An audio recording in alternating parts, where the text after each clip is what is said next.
Comment nettoyer sa Dionea muscipula, la fameuse Dionea attrape-mouche? Comment est-ce qu'on fait pour retirer les mâchoires une fois que celles-ci ont séché?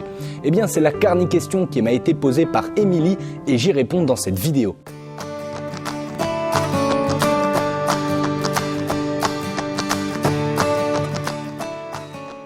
Voici donc sa carni-question. Salut, j'ai acheté une Dionea muscipula et je me suis renseigné. Et j'ai lu que quand les pièges de celles-ci sont morts, il est préférable de les retirer. Mais je ne sais pas trop comment les repérer, ni même comment les retirer convenablement. Merci de ton aide.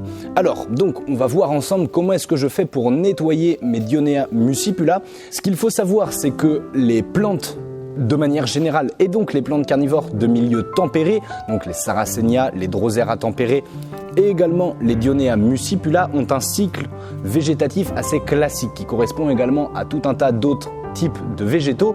Donc c'est une période, l'arrivée de l'automne, le début de l'hiver, où les mâchoires de la Dionée vont commencer à noircir, vont commencer à sécher. Ce qu'il faut savoir, c'est qu'il ne faut absolument pas s'inquiéter dans un premier temps. Si ta Dionée commence à montrer certains signes de fatigue, que toi tu vas caractériser de fatigue, non. C'est normal en fonction de la période à laquelle tu vois les mâchoires de ta Dionée noircir et il va donc falloir la nettoyer. Personnellement, je le fais donc à la fin de l'hiver, quand le printemps commence à reprendre, étant donné que c'est une période de l'année où je réalise également les divisions sur ces plantes-là.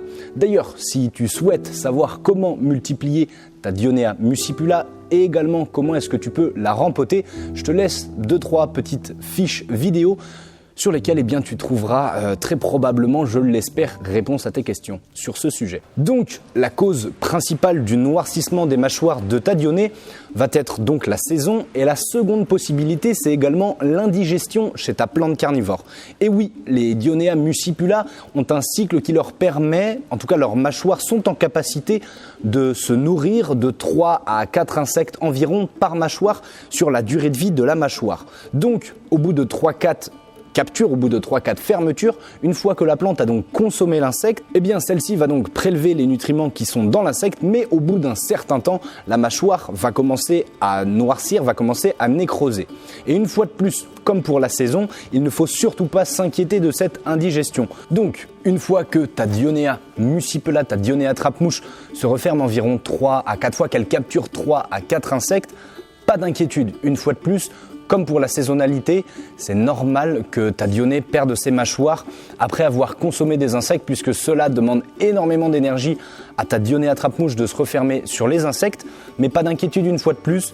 En fait, le fait que les mâchoires meurent, cela donne également de la place aux nouvelles mâchoires qui vont apparaître. Donc là, on est au début mars et les premières mâchoires commencent gentiment à pointer le bout de leur nez. Donc pour moi, c'est une excellente période donc, de l'année pour les diviser, les rempoter et également au préalable les nettoyer. Donc pour ça, rien de plus simple. Alors en fonction du moment où tu regardes cette vidéo, alors peut-être que tu seras en plein été à la regarder, mais tu verras quand même une mâchoire qui commence à noircir. Pas de souci, c'est pas grave. Ça peut arriver même qu'au printemps, à l'été, malgré le fait que la période soit belle et que normalement la Dionée donne beaucoup de mâchoires à cette période-ci, il y en a quelques-unes qui commencent un petit peu à sécher. Donc il y a deux possibilités. Soit dès que tu vois qu'elle commence à bien noircir quasi complètement, tu vas utiliser une paire de ciseaux pour les tailler. Ou bien la seconde possibilité que moi alors pas que je te recommande mais que personnellement j'utilise, c'est d'attendre comme ça une longue période que les mâchoires sèchent vraiment complètement, qu'elles aient complètement perdu l'ensemble de l'eau par exemple présente dans les feuilles. Au moins comme ça tu vas pouvoir venir tirer tout simplement sur les mâchoires qui sont nécrosées de ta plante et ça va permettre de la nettoyer très facilement sans forcément casser le bulbe de ta Dionée, puisque la partie souterraine que l'on appelle un bulbe, elle se divise. Enfin, en fonction du moment en fait où tu vas la rempoter, peut-être que le système racinaire ne sera pas très développé. Et donc, si tu n'attends pas suffisamment longtemps que tes mâchoires soient vraiment toutes sèches comme ça avant de les retirer, tu seras obligé d'utiliser une paire de ciseaux. Parce que sinon, si tu vois que elle est noire, mais alors comme celle-ci par exemple, là elle est noire mais pas jusqu'au bout, elle est sèche, mais elle n'est pas non plus complètement sèche comme certaines autres feuilles, eh bien tu auras beau essayer de tirer dessus, ça va pas forcément se détacher. Là, c'est la partie juste noire qui s'est détachée, mais il reste le morceau de la feuille qui est encore verte, qui est attaché au bulbe, et je suis vraiment obligé de tirer fort dessus si je veux la détacher. Sauf que, du coup, ce que je te recommande pour ne pas abîmer ta plante, vaut mieux que tu utilises une paire de ciseaux pour tailler la partie qui est noire. Une fois de plus, si ta mâchoire est noire, mais que la feuille donc qui fait la jointure entre la base de ta plante et ta mâchoire est encore verte, eh bien laisse-la, puisque la partie feuille mais qui est non carnivore permettra à la plante de continuer de capter les rayons du soleil pour faire de la photosynthèse, et ça c'est très important pour la bonne croissance de tes plantes. Donc voilà, soit tu as la possibilité de tirer dessus ou bien d'utiliser une paire de ciseaux si tu souhaites tailler les mâchoires de tes dionnées plus régulièrement que moi, étant donné que perso je le fais, je dois le faire 2-3 fois à l'année. Et donc des fois c'est pas suffisant, on va dire, pour avoir une plante qui est vraiment très très jolie d'un point de vue esthétique, mais une fois de plus c'est pas très très grave. Après je sais qu'en ayant parfois laissé quelques feuilles sur mes dionnées, et notamment l'hiver quand j'étais dans mes anciennes serres et où la ventilation et l'aération n'étaient pas optimales, j'observais des fois quelques pourritures autour des mâchoires qui ont nécrosé des dionnées, et donc forcément ça emmenait également quelques pourritures sur la plante, ce qui est vraiment pas idéal. Donc toujours privilégier également une bonne aération au niveau de tes plantes carnivores pour éviter aussi ce phénomène de pourriture si, comme moi, tu décides de ne pas les nettoyer si régulièrement que ça. Alors, en bonus, je vais en profiter pour te donner quelques conseils par rapport à cette période de l'année avec le printemps qui arrive. Qu'est-ce qu'on doit faire concrètement de notre dionée ? Eh bien là, vu que début mars, elle est encore un peu en repos végétatif, un peu beaucoup même, elles sont encore en repos végétatif, eh bien c'est le bon moment pour, comme je te le disais, les diviser et les rempoter. Tu peux donc réaliser ces opérations culturales au même moment, au moins comme ça sera beaucoup plus simple, ça évitera de déranger à chaque fois la plante, de tirer sur les mâchoires qui sont noires ou bien de les couper, donc autant tout faire d'un coup, et donc c'est une bonne période pour faire ces opérations là. Et il va donc également falloir, étant donné que le printemps réarrive à grands pas, que tu réhumidifies bien comme il faut tes pots où tu as tes dionnées notamment. Alors personnellement, cette période de transition entre la fin de l'hiver et le début du printemps, c'est une période où je garde toujours mon aquanape qui est sous les pots toujours bien humide, histoire que vraiment le cul des pots soit toujours un petit peu au frais et faire en sorte que le substrat ne s'assèche pas, parce que c'est vrai qu'en journée, dès que le soleil commence un petit peu à taper, le substrat en surface il peut un petit peu s'assécher s'il n'y a pas toujours cette aquanape qui est toujours bien humide. C'est également une période de l'année où, personnellement, étant donné qu'en région nantaise les températures sont assez douces, je commence gentiment à bien réhumidifier mes pots. Donc je laisse de temps en temps quelques centimètres d'eau au niveau de mes pots. Et de toute façon, de manière générale, après tout dépend une fois de plus de la région dans laquelle tu habites. Certaines personnes qui habitent notamment dans l'est de la France, qui ont des hivers très froids et très secs, laissent leur pot de dionnées en extérieur et pris au piège dans le gel. Personnellement, c'est quelque chose que je ne pense pas pouvoir faire.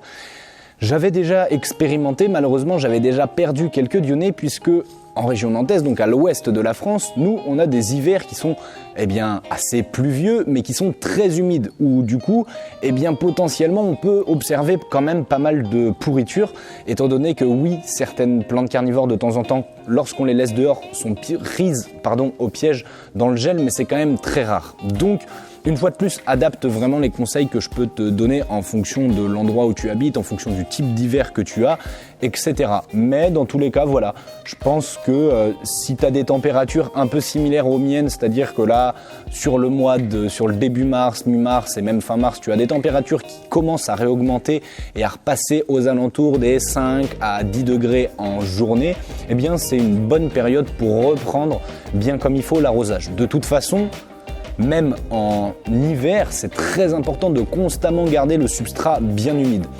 histoire que tout simplement la plante ne s'assèche pas et qu'elle ait toujours accès quand même à de l'eau. Faut pas oublier que ce sont des plantes de milieu marécageux et donc ce sont des plantes qui ont besoin d'être constamment maintenues dans un substrat qui reste très humide, et c'est pour ça donc on utilise de la tourbe blonde pour la culture de nos plantes carnivores. À cette période-là de l'année, donc les mâchoires commencent gentiment à ressortir en partant de la base de la plante. C'est également une très très bonne période où il faut continuer absolument à garder une très bonne luminosité pour nos Dionea muscipula.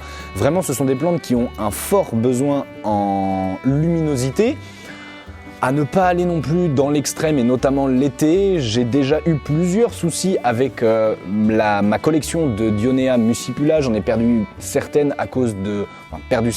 j'en ai perdu certaines et je me suis fait peur aussi, et surtout à un moment où j'avais l'impression que j'allais en perdre beaucoup. Finalement, elles sont reparties de la base, mais vraiment à la fin de l'été, elles avaient complètement grillé parce qu'elles étaient dans une situation lumineuse beaucoup trop importante pour elles. Si le sujet t'intéresse, j'en ai fait une longue vidéo très détaillée, mais qui peut très probablement être très intéressante pour comprendre un petit peu mieux ce qui se cache derrière les Dionea muscipula. Pour ce qui est de l'exposition, il faut les placer en plein soleil. C'est un conseil qui est générique, qu'il est facile de donner, histoire d'aller un petit peu dans la généralité au niveau du sujet. Mais voilà, il y a la possibilité de creuser un petit peu, ça se passe d'une certaine manière dans la nature, et donc oui, elles adorent avoir énormément de luminosité pour avoir des mâchoires qui sont bien colorées. Mais c'est important de faire en sorte que oui, elles aient beaucoup de soleil, mais notamment en été sans excès. Donc je te mets la vidéo juste ici si ça t'intéresse. Voilà, cette petite vidéo sur le nettoyage des Dionea muscipula touche à sa fin. J'espère qu'elle t'aura été utile, que maintenant tu sais un petit peu mieux, et notamment pour Émilie, comment nettoyer ta Dionea muscipula. Comme je le disais, ça va dépendre de la période à laquelle tu observes des mâchoires noires sur ta plante, mais voilà. Tu peux donc la nettoyer très régulièrement si tu en as envie, dès que tu observes une mâchoire qui est déjà bien nécrosée, qui est bien noire sur ta Dionée. Par contre, pour ça, donc utilise une paire de ciseaux, et si ça ne te dérange pas d'attendre très longtemps, je m'entends, mais plusieurs semaines, voire 2-3 mois avant que tes mâchoires soient bien complètement sèches, si bien évidemment tu as un environnement dans lequel tu les places qui est bien aéré, bien ventilé, tu peux donc attendre que tes pièges soient complètement secs avant de pouvoir tirer délicatement dessus. Normalement, ça vient tout seul. N'hésite pas à t'abonner à ma chaîne YouTube si ce n'est pas encore fait.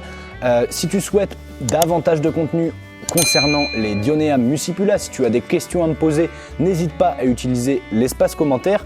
Je te mets également 2-3 vidéos qui devraient t'intéresser si le sujet des Dionea muscipula t'a plu. Et moi, je te dis à très vite autour de cette nature insolite, passionnante et dévorante.